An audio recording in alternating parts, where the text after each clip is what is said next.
Good afternoon. Welcome to today's Small Business Hangout, identifying and connecting with your customer, which is the second in a series of business development focused hangouts by the National Heart, Lung, and Blood Institute at the NIH. I'm Gary Robinson. I'm a business development advisor in the Office of Technology of Translational Alliances and Coordination here at the NHLBI, and I'll be your moderator today.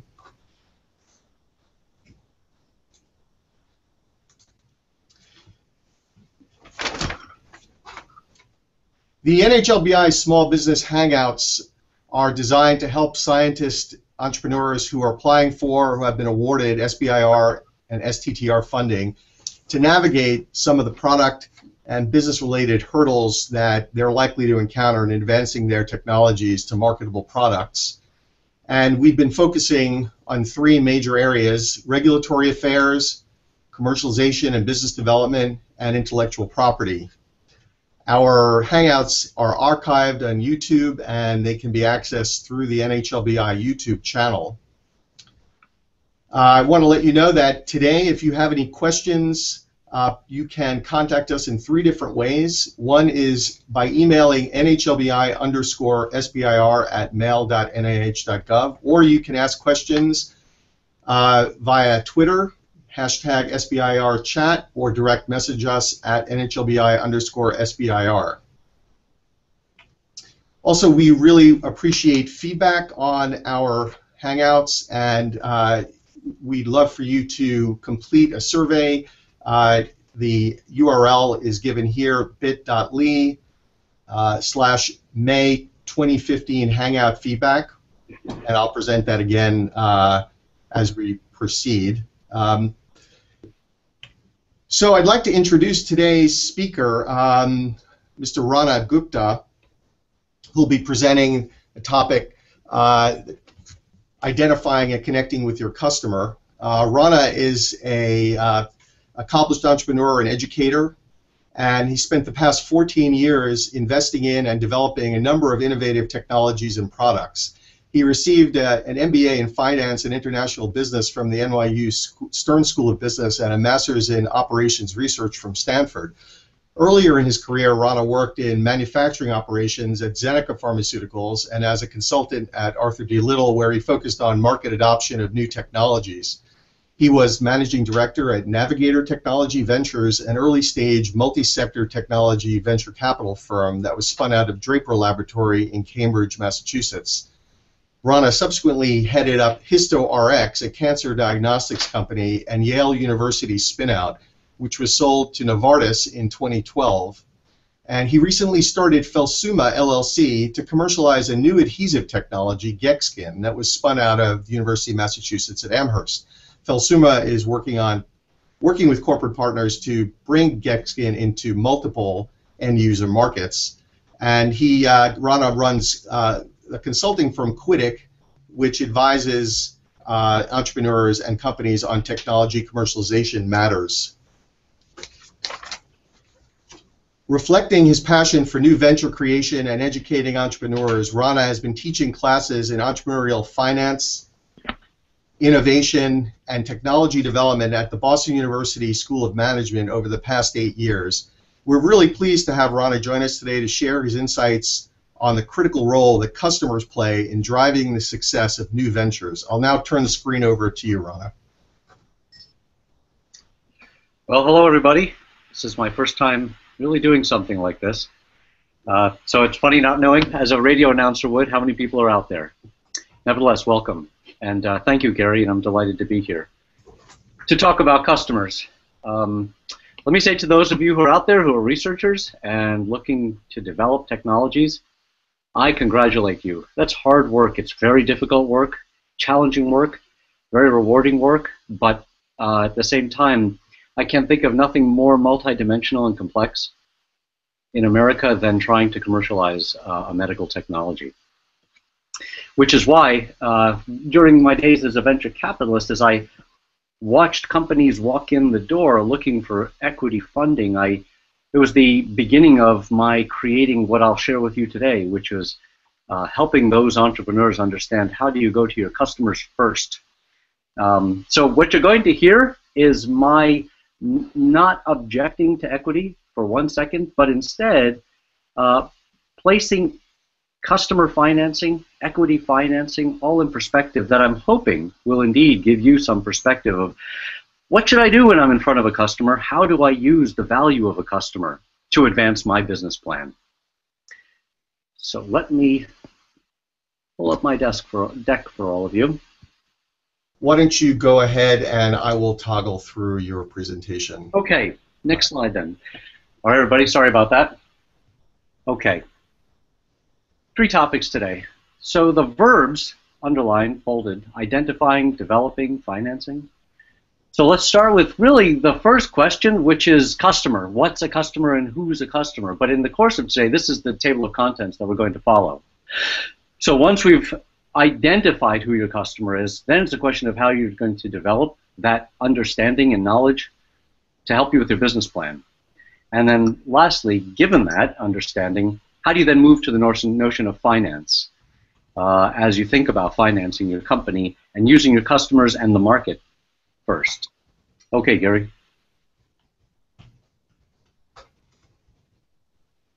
So here's the thing about a customer. Customer is a person. Customer has a title.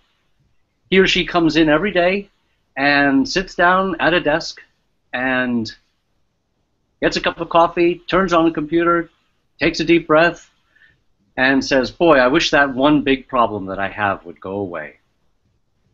And the objective for an entrepreneur is to know what that problem is. That's what we're going to talk about when it's not an industry. It's not just a concept of who a title is. It's not just the physician. So I take note here of, first of all, it's understanding what is the title of that person, what does that person have to do every day, and then understanding what pains that person. A laboratory director, as I'll say a few times in the course of this presentation, a laboratory director is often known to have the difficulty of space. Right? So there's a question of how does that person maximize, I only have so much footprint space in my laboratory. So the question here is understanding what are the pains that this person who might be your customer has.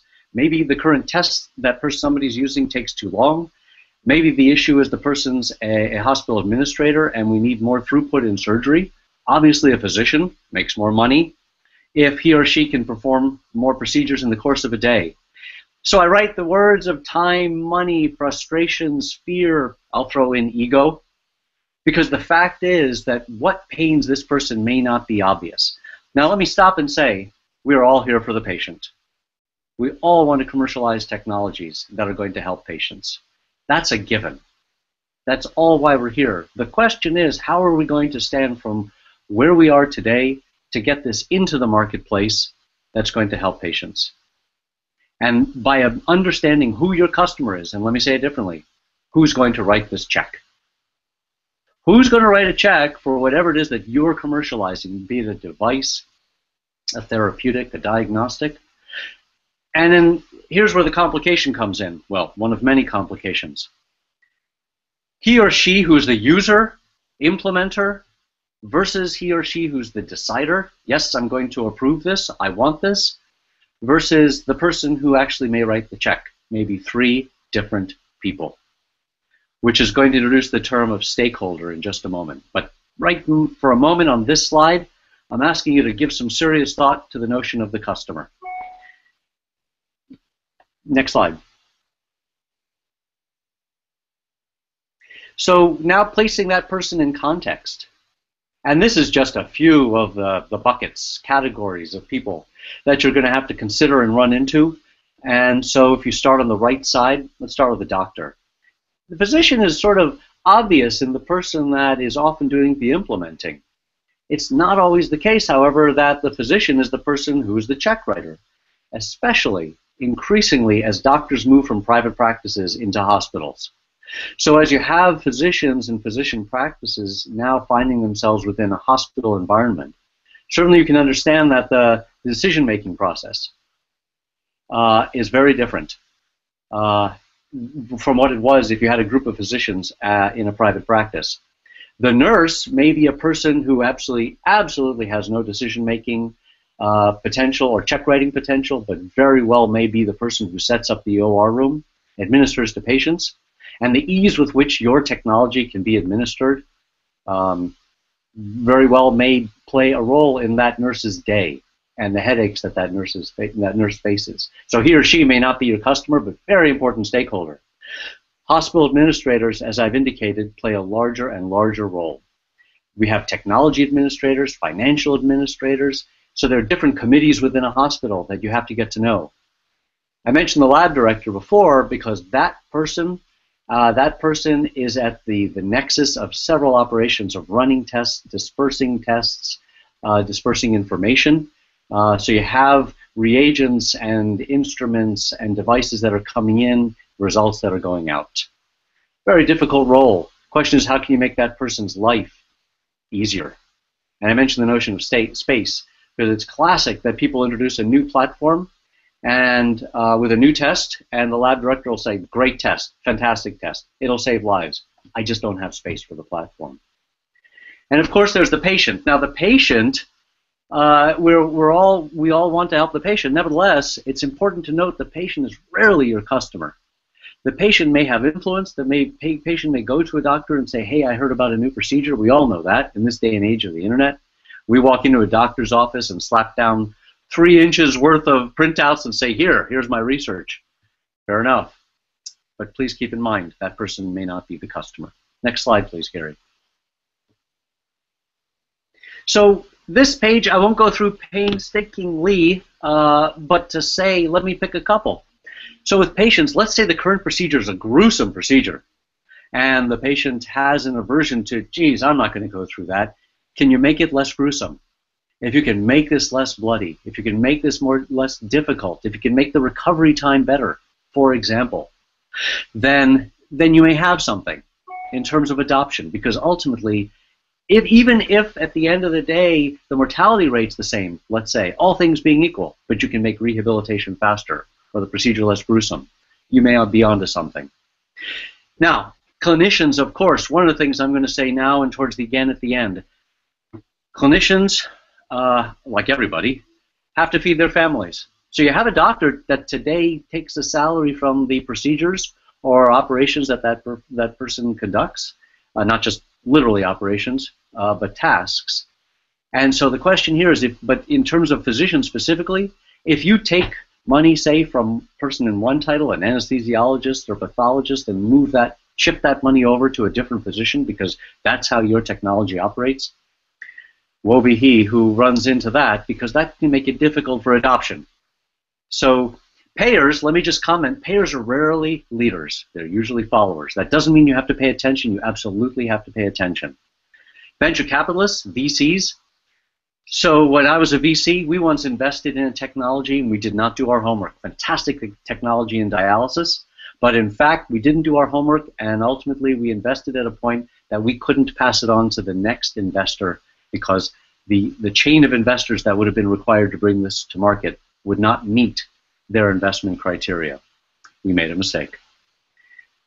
From a strategic acquirer standpoint, which I'll come to at the end, we have to look at the portfolio. And we have to look at existing practices, business model. The hospital administrator is increasingly important. You have to produce a financial benefit, which should be clear. Next slide, please. So the concept of a value proposition, let's start, is in the middle. You'll see it's why they'll buy. Why is somebody going to buy what it is that you're selling? One of the biggest challenges for researchers, those who are commercializing a technology out of especially an academic institution, is getting comfortable with the fact that you're going to ask somebody for a check. At the end of the day, somebody has to write a check for what it is that you're commercializing. So on the left side of the slide, I start with need. What is the need? Again, it's not patient lives. That's a given.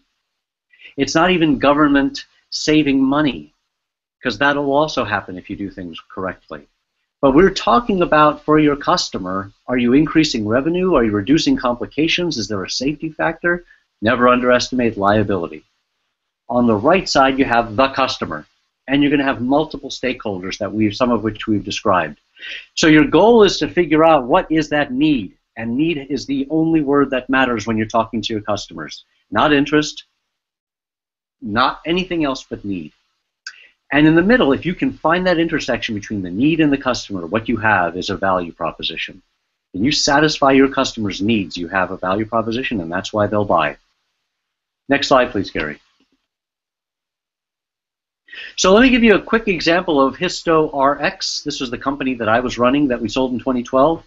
So at the top, quant is nice. Well, it wasn't as nice. It wasn't what was needed. People talked about it. At every conference, oncologists were talking about quantification of immunohistochemistry. So we thought that on the left side, you'll see that the oncologist wanted a quantified, standardized, better IHC test. Well, that proves not to be the case. What we found was that the pathologist needed something to save the fact that these molecular tests were coming out and going off to centralized laboratories. But they wanted tests to come back to their laboratories, to go back to a previous business model where they could charge and make money. Our platform allowed that. It allowed tests that were now being farmed out to come back to the pathologist. And I want to highlight, this took us years to figure out. So what I'm telling you today is not something that's obvious, it's not something that's easy, and it's not something that's going to happen immediately. It takes understanding and listening to the market. It took us years. So on the right side, we finally understood that the customer was the pathologist.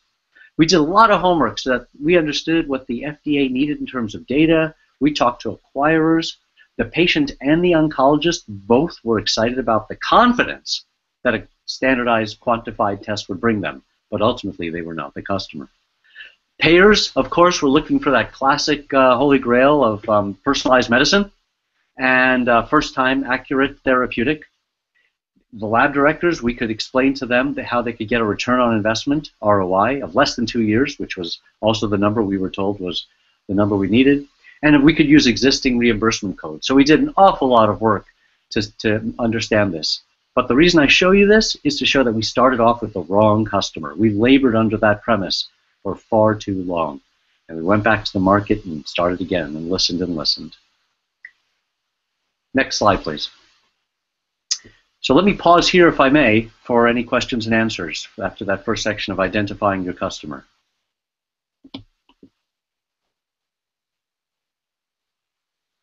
Hold on a second.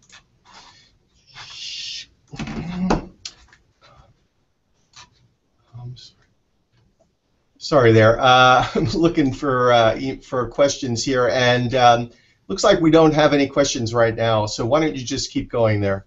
Very good. Advance to the next. All right. So having talked about identifying one's customer, now the question is, fine, that's well and good. Now let me be very, very clear though. I'm going to come back to the word need. I'm going to say the word need because your job as he or she who is commercializing a technology is to make sure that the customer needs what you have.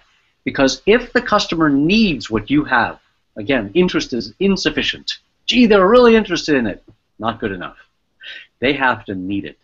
And your job is to identify how is need going to be determined. But this next section of developing your plan with your customer is one way to ascertain need.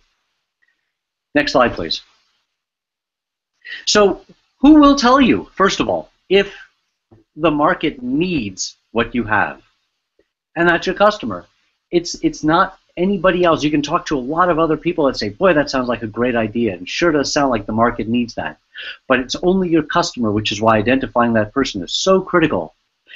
But here's the other thing that people look at. They say, well, I have a technology that will have the following X, Y, Z capabilities. And at that point, you're selling. You don't want to be selling. You want to be listening. But the fact is, even after you engage your customers in understanding of the basic technology, let me just explain one small concept that people don't often pay attention to. How do you package this?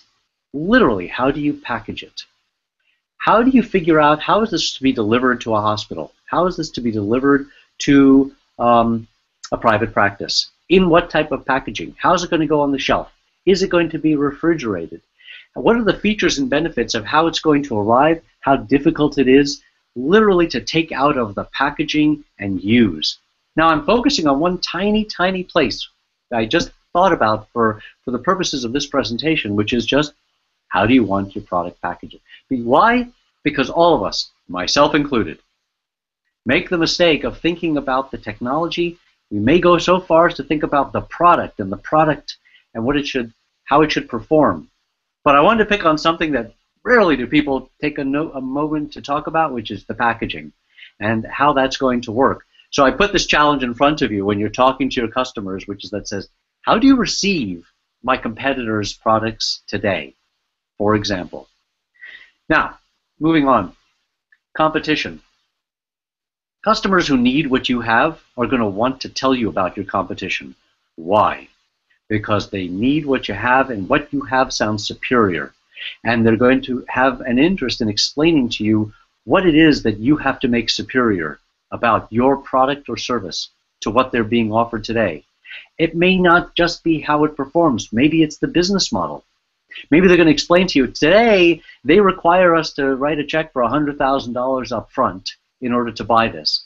My hospital just doesn't like to write checks of $100,000 up front. Aha. Now maybe you have an opportunity to come to them with a new business model. Coming to them with a new business model will give you an understanding of how you're going to generate revenue. Maybe you come to them with a subscription model because they don't like having to write that check up front, for example. So I pick a couple of points to hopefully impress upon you that there is nobody else. There's just the customer who's going to identify need and identify the basic criteria that you have to satisfy for them to write that check. Next slide, please, Gary. So here's a very important point about customers. There's also a question of how many. How many customers do you have? So when I was in venture capital, we would have entrepreneurs who would walk in the door and they would say, so the cardiac procedure industry is a $2 trillion industry. Okay, it's probably true. But the entire, caretaking of cardiac patients is not the addressable market. So it's not the size of the entire industry or even the size of just the cardiac industry. There are boundaries to your market. And so I'm asking you not to make the mistake of understanding or quoting something that's beyond what you're selling directly to. So there's that concept of selling directly. I like to use an example of, so I'm standing in Boston. Outside of the Science Museum at Boston is a hot dog vendor. So when I teach this to my students, I say, what's the addressable market for that hot dog vendor? It's not Boston at large, it's just those people who perhaps are getting off the T and walking to and from the T to the Museum of Science. That's the addressable market. And so you have to understand that foot traffic. If you have a heart stent, it's not the entire cardiac surgery market. It's not all the nurses and anesthesiologists. It's the number of procedures, for example, that require that stent. There are 732 procedures in the United States per annum. Okay, there we go. Now we're getting at an actual addressable market number, for example. Even if you're doing something on the web, the entire world is not an addressable market. And the challenge is different, certainly, but nevertheless, it is incumbent that you stop and look at what is your addressable market. Within that, you're going to have a target market analysis. But first, you have to start with your addressable market. So I wanted to stop and educate you to that term if it wasn't already known to you, because it's a mistake that entrepreneurs use when looking at new technologies to understand really how big is the market when I'm starting my analysis of customers. Next slide, please.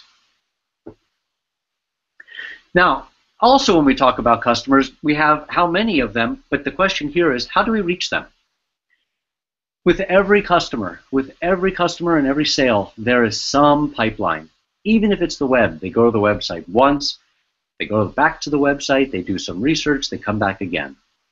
But often, if we're selling something to a hospital administrator, a lab director, a group of physicians, then we may have a visit.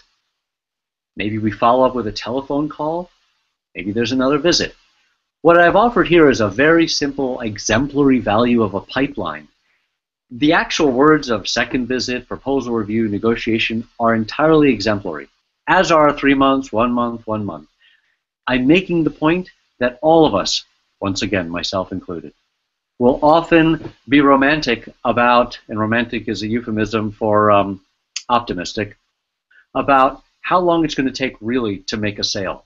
So if you're talking to your customer, ask your customer, all right, let's say I'm ready to start selling. I come in, I meet with you. What happens next? Well, I'll tell you what happens next. First, we're going to have that meeting. Then I get busy, and you're going to have to call me 3 or 4 times before I even remember, and maybe you're going to have to come back for another visit. Eventually, maybe you'll get that customer to take it to a committee. This is what you have to figure out. So understanding that sales process allows you to create a pipeline, because you understand now if it's going to take 1 month, 3 months, 9 months. At HistoRX, our sales cycle was closer to a year.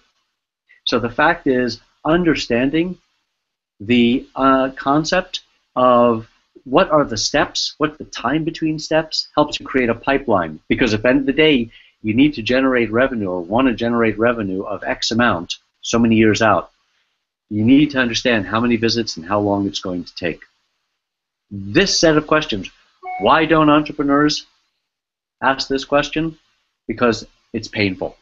It's actually painful to understand and ask customers, how long is this really going to take? Gary, we shifted slides somehow.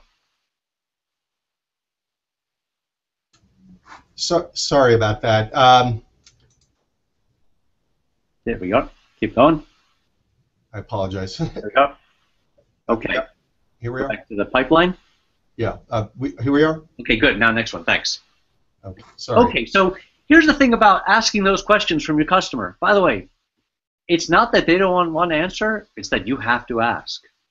Once you've done that, though, then this is where you're getting your customer to start writing your business plan with you. Not for you necessarily, but with you. Because what we don't want to do is sit in a vacuum in our offices and start writing a plan of, okay, I'm going to start selling, and it's going to take this long, and then I'm going to have revenues of X in year 1 and revenues of Y in year 2. If you talk to your customers and you understand their sales cycle and the steps to making a sale, they're actually helping you write your business plan. Because a plan, remember, is how do you go from point A to point B. That's a plan has to tell you how to go from point A to point B. So the steps to a sale are the essence of that plan.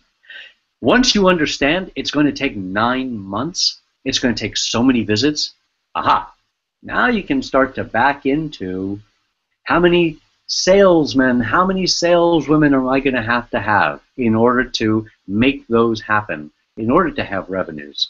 Because you understand it's going to take this amount of time that the customer has just identified. Furthermore, often it's not one person selling.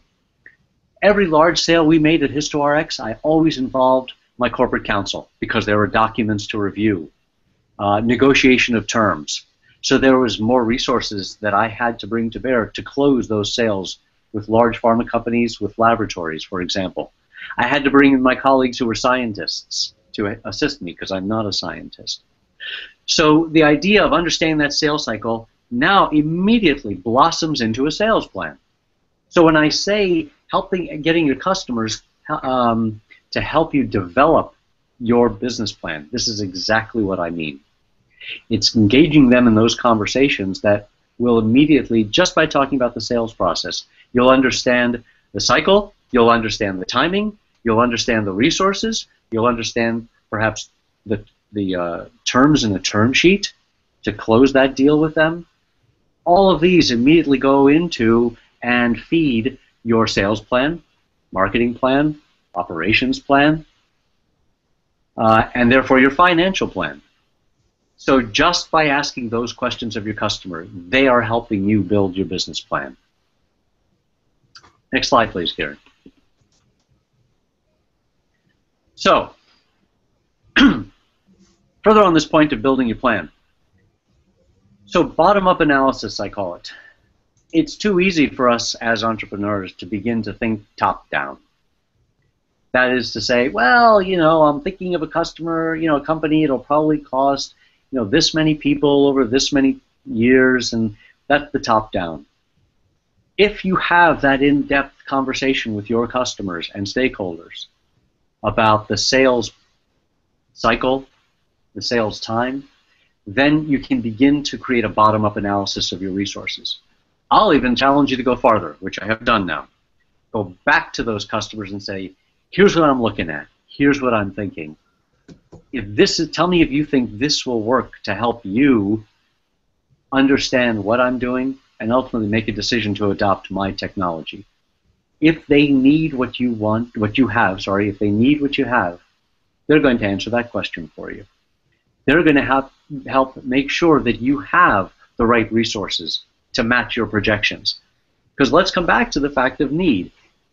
I can't underestimate it. When a customer needs what you have, they have every incentive to help you get going. That's the difference.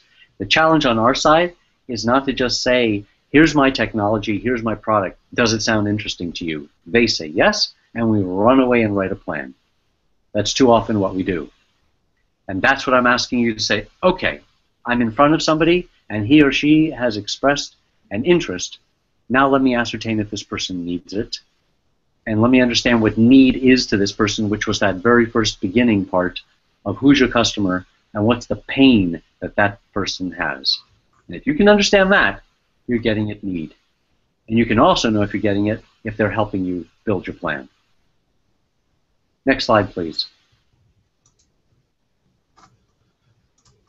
Okay, so first of all, I would like to apologize to the audience because there was a snafu with regard to the link for both I think it's the Google Plus Hangout format and the YouTube channel. So my colleagues thankfully caught that and were able to forward the correct links to most of you, and I really apologize again for that. If you've missed part of this, like the introduction, I just want to remind you that all of this will be archived on our YouTube channel, so you can watch the entire thing or parts of it at your leisure.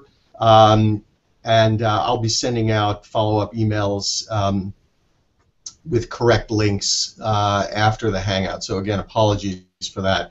So we've had a few questions, Rana, and I'll start out with this. So the question is that identifying and contacting patients, providers, and payers, particularly patients and payers, to determine the value of our product or the value proposition of our product is a daunting task.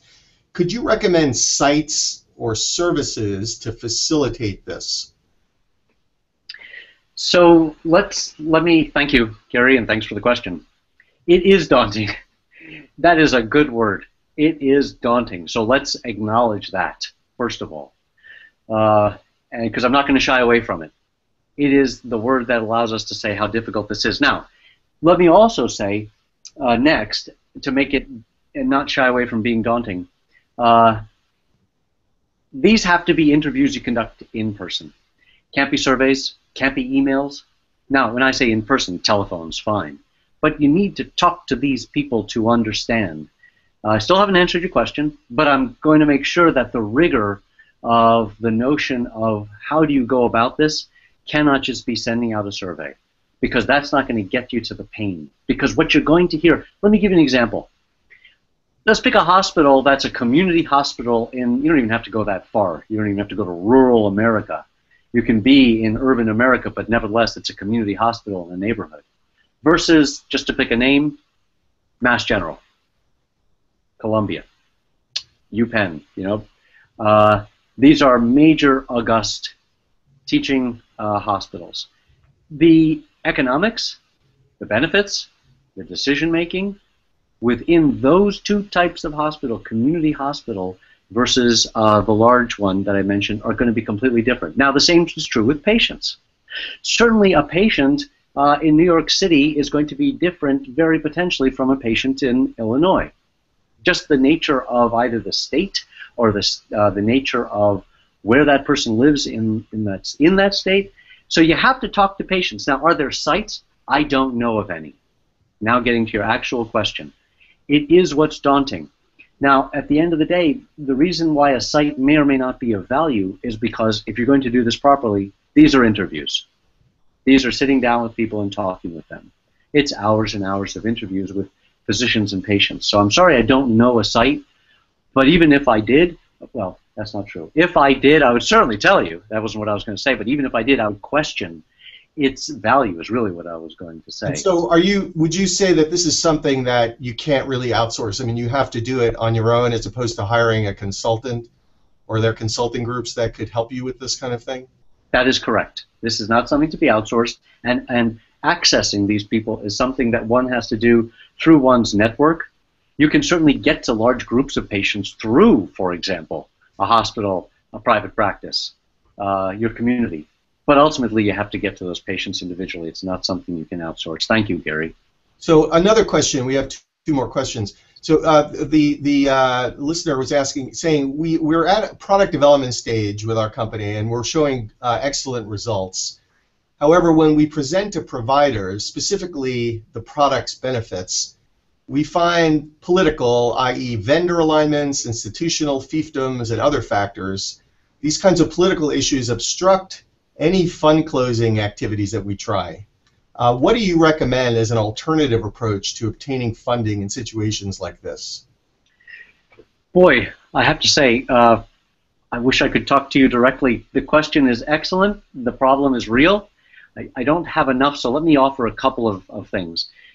What I didn't hear you say is who the customer was, for example. And I ask it that way because, or I say that because, politics are rife within the medical community, absolutely rife, and you're not going to escape that. I mentioned it, politely when I talked about moving money from, one position to another, but obviously within hospital administrations and practices and what have you, payers, as you say. Now, starting with the customer, however, is where if you have concentric circles, working your way out, because that person. Let's start there, and then you have to work your way outward and figure out how are you negotiate this landscape. So, Gary, read the question again because I'm missing one point. I guess the questioner, we talked about presenting to providers, and it's unclear what exactly is meant by providers, whether these are hospitals or physicians, but they're claiming that they are having a problem closing the funding process as a result of different political alignments and institutional fiefdoms. And so how do you, I guess the question is, how do you get to the decision makers, and how do you shift, how does a person from outside an institution change the alignment and allegiances within an institution? So I would say that's not going to happen, or rarely have I ever seen you coming in from the outside and changing.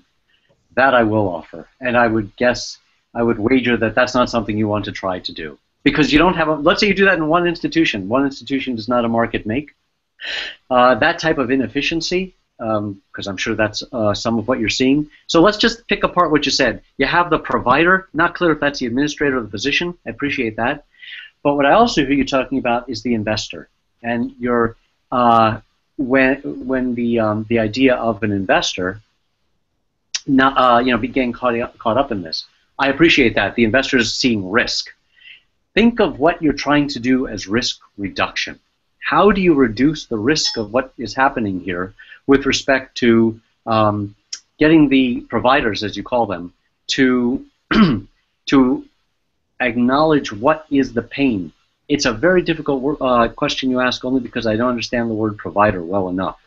So I'm sorry about that, whether you mean hospital administrator. I'm afraid you even may mean insurance company, but I don't think that's what you mean.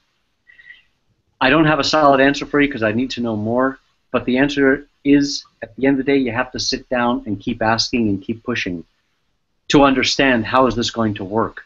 For you to find out who's that check writer, because I said in the beginning, I didn't hear you start with who's my customer. Okay, so let's move on to your presentation now again. I'll advance here to the next slide. Okay. Finance. How do we use customers to help you finance this? Next slide, please. Okay, sorry. There you go. So,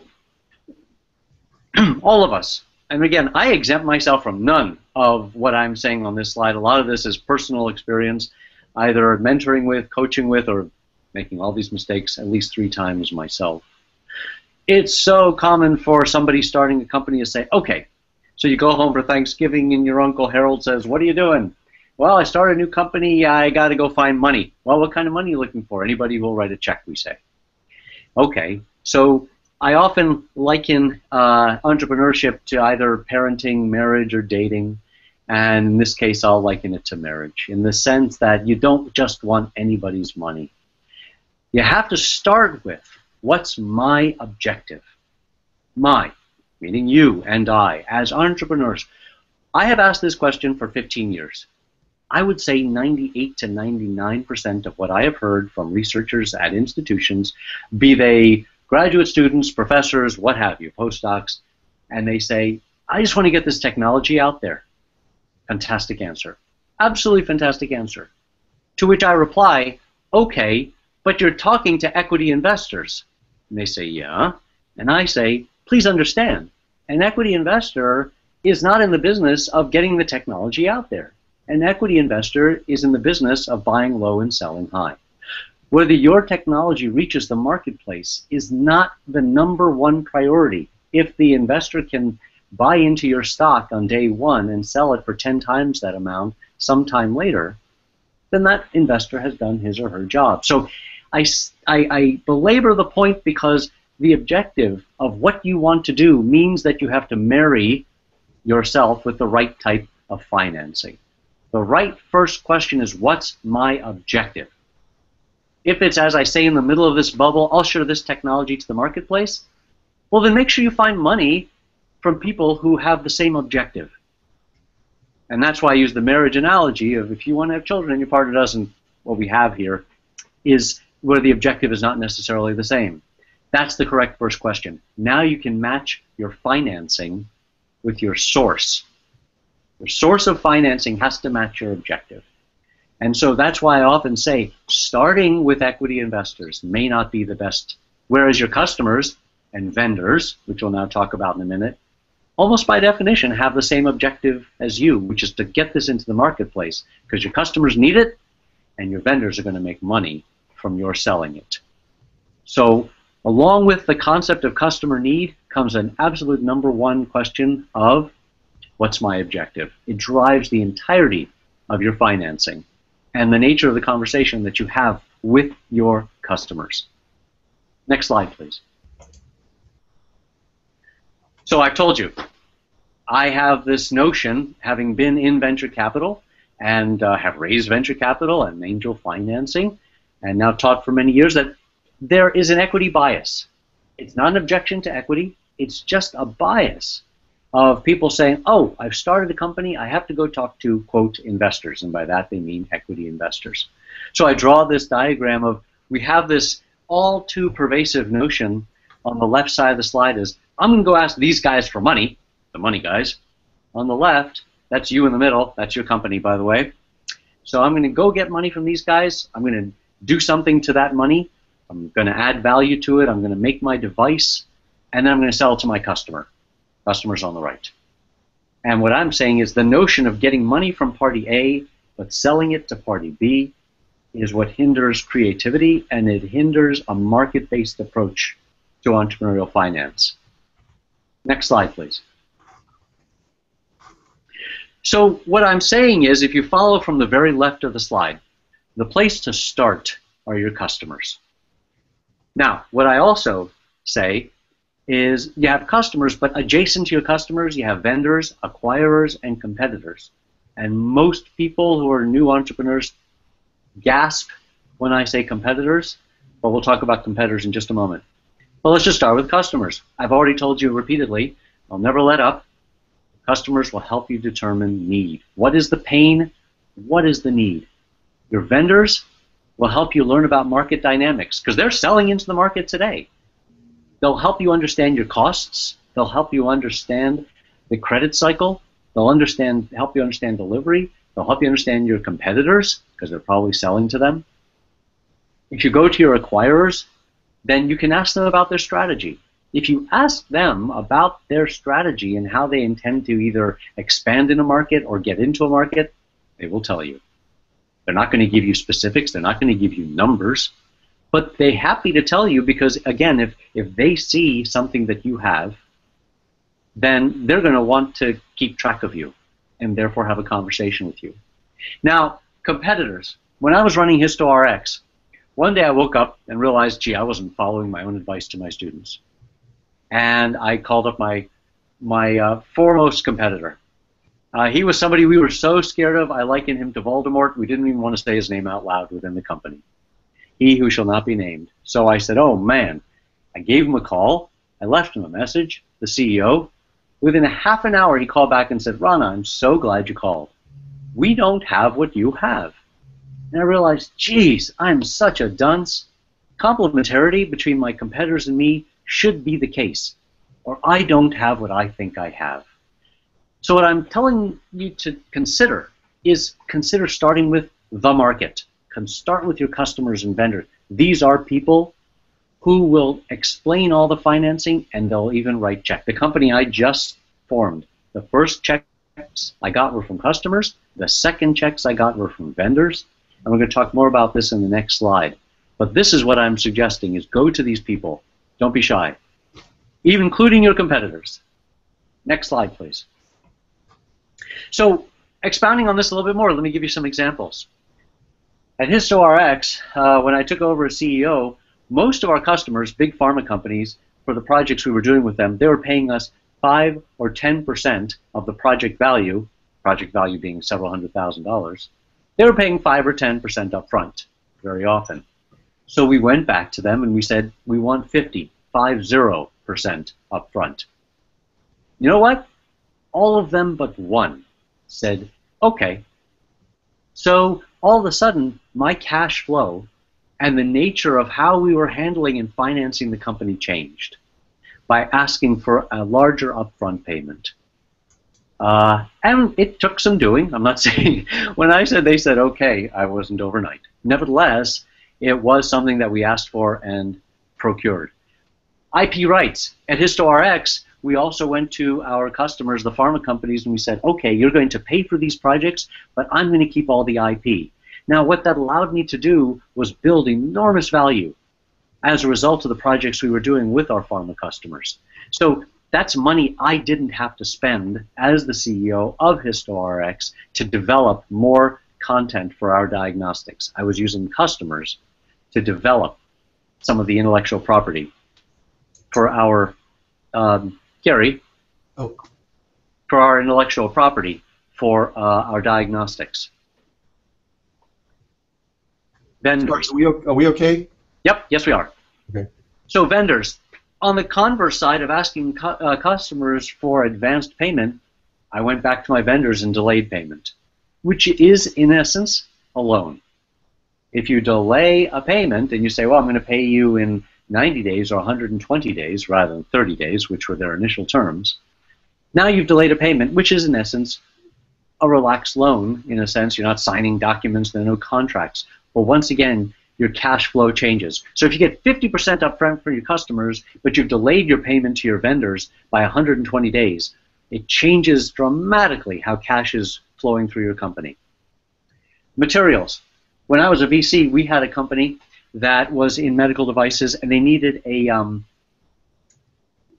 membrane. They went to a vendor, and that vendor ultimately spent more than $100,000 supplying materials for free. Because that vendor said, you know what, if this works, we're going to make a heck of a lot of money from you guys. So they were willing to supply those materials. So it was worth the vendor's while to help this company get going by just an in-kind service of supplying the material. People. The company I just formed, I have purchased people's time on a variable cost basis, so I didn't have to hire full-time people. But I went to vendors and I said, look, may I buy people's time on a variable cost basis? And that reduced my cash needs while I was also buying the time of top quality people. Acquirers. So I went to all of my acquirers while I was at HistoRX. In fact, when I was raising the C round and I showed my thorough list of acquirers and everything I knew about them to venture capital firms, and they'd say, how do you know all this? And I said, because I asked them. Because when I was a VC and I saw CEOs walk in the door, and I'd say, all right, who's going to acquire? Of course, they all had a list that they had dreamed up, and I said, have you talked to those guys? And they said, oh, no, no. And I'd say, but why? Why don't you talk to them? Understand, they'll write you a letter of interest. If you achieve the following milestone, then I'm willing to do a deal of the following nature. It's not necessarily even acquisition day one. They may be willing to do a distribution agreement or some other agreement. So LOIs, letters of interest, from acquirers are very valuable, especially then when talking to equity investors. This is how you can get the market, customers, vendors, acquirers, and competitors, to help you get financing. Likewise, acquirers will help you with product development. Competitors, as I mentioned, you can do reciprocal deals. I'll sell your product, you sell mine. They're complementary, which is also, I did that once. I just did a complementary deal with one. Another one, we did a co-marketing. Completely different. One was in services, one was in devices. Reciprocal deal was in devices. The marketing was in services. Next slide, please, Gary.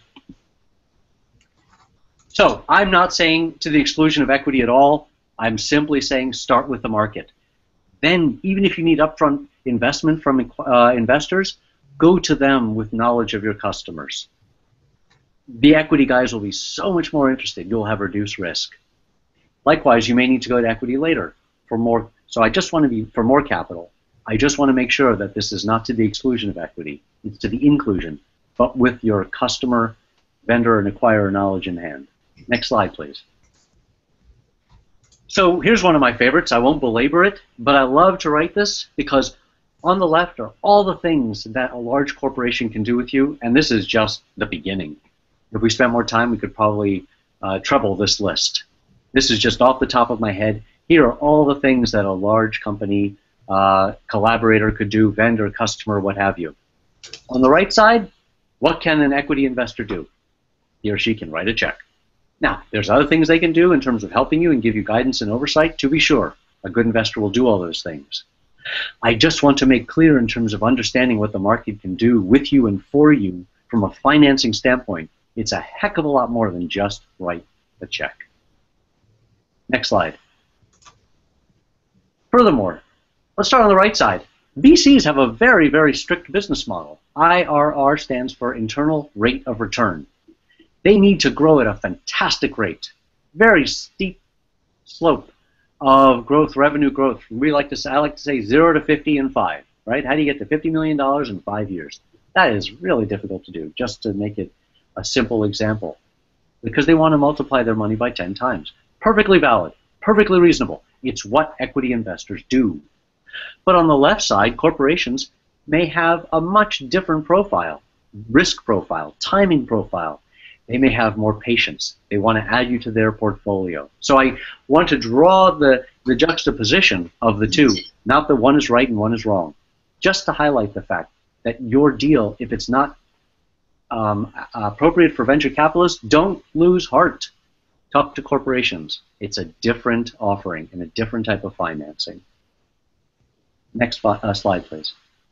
So I just want to, I'm sorry, Ron, I just want to make, we have just a couple more minutes, so if we could, I think that you just have a couple more slides, is that correct? Yes, this is next slide. I think it's penultimate slide if I'm not mistaken. Okay, so let me just say this, I've mentioned it before, if you can't get necessarily a check from a customer, never underestimate the value of a letter of interest.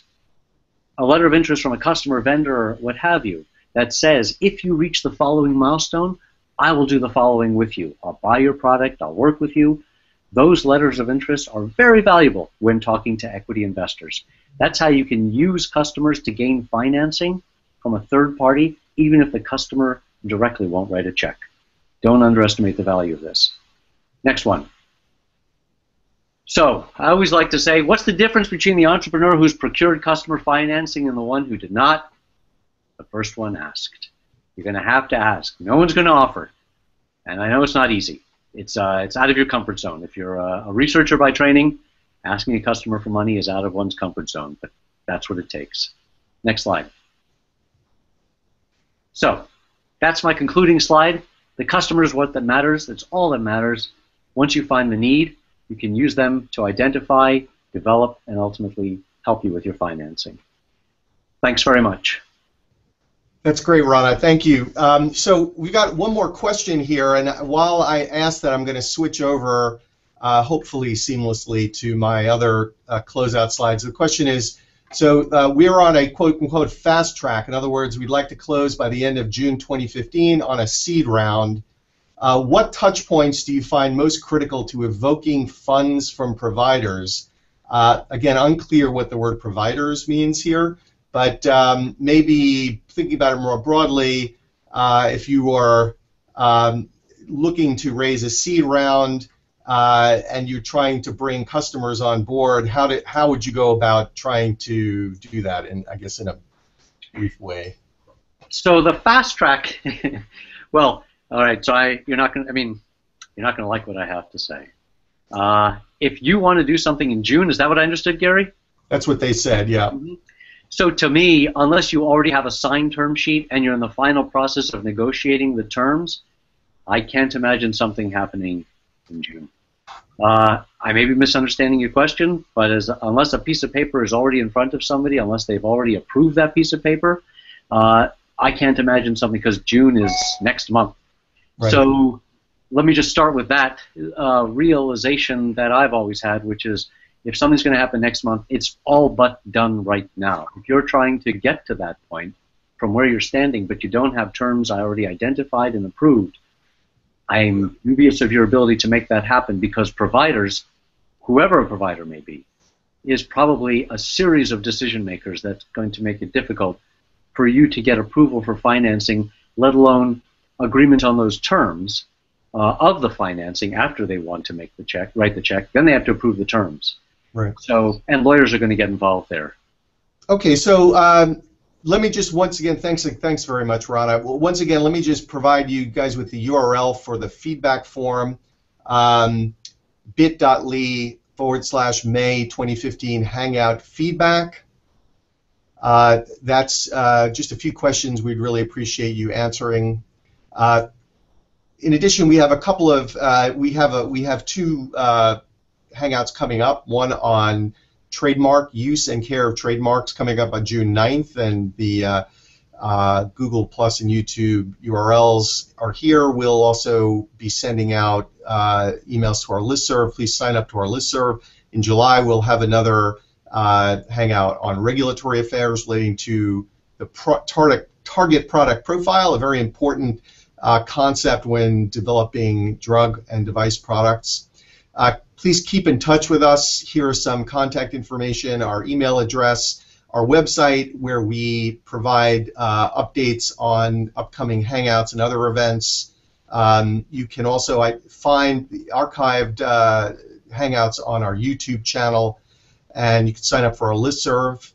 If you're interested in getting copies of our slides, you can go to that Hangout feedback form, fill that out, and enter your email address, and we will send you a copy of the slides. Finally, I just want to point out that these Hangouts are presented by the National Heart, Lung, and Blood Institute for folks who are developing technology and products in the heart, lung, blood, and sleep disorder space. If you're developing products outside of NHLBI's mission space, please reach out to program officials in the appropriate institute at NIH, and you can find contacts at this link here.